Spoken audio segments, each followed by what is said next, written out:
తెలుగు రాష్ట్రాలకి ఢిల్లీ పెద్దలు ఎప్పుడూ మొండి చేయి చూపిస్తూనే వచ్చారు. కాంగ్రెస్ హయాంలో అసలు మనకి పెద్దగా ఒరగబెట్టిందేం లేదనే చెప్పొచ్చు. ఎన్డీఏ అధికారంలోకి వచ్చాక కేంద్ర మంత్రి పదవి చేపట్టిన వెంకయ్యనాయుడు పుణ్యమా అని ఆంధ్రప్రదేశ్ కి చాలా విషయాల్లో మంచి జరిగింది.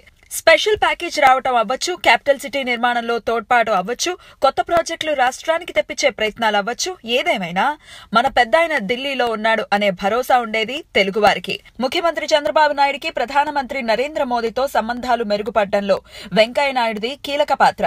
ఒక్క మాటలో చెప్పాలి అంటే ఆంధ్ర రాష్ట్ర బాగోగుల విషయంలో కేంద్ర రాష్ట్ర ప్రభుత్వాలకి వారధిగా పనిచేశారు నాయుడు గారు.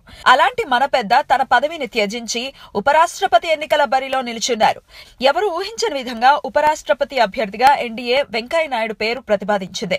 మంచి చెడులు బేరీజు వేసిన నాయుడు గారు కేబినెట్ పదవి కన్నా ఉపరాష్ట్రపతి పదవే మిన్నా అని తీర్మానించుకుని తన మంత్రి పదవికి రాజీనామా చేశారు.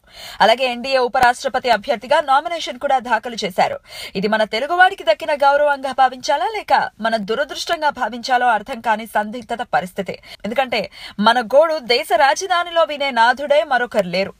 బహుముఖ ప్రజ్ఞాశాలి అయిన వెంకయ్యనాయుడు బీజేపీ కష్టకాలంలో ఉన్నప్పుడు కూడా పార్టీని అంటిపెట్టుకుని ముందుండి నడిపించారు.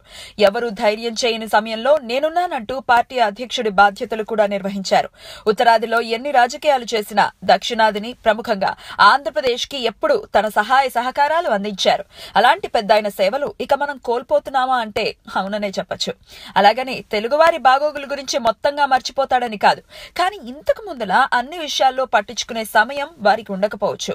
ఇంకా ఎన్నికలు జరగనప్పటికీ ప్రత్యర్థిగా గాంధీ వారసుడు గోపాలకృష్ణ గాంధీ ఉన్నప్పటికీ ఎన్డీఏకి ఉన్న బలం దృష్ట్యా వెంకయ్య ఉపరాష్ట్రపతి కావటం నల్లేరు మీద నడక లాంటిదే.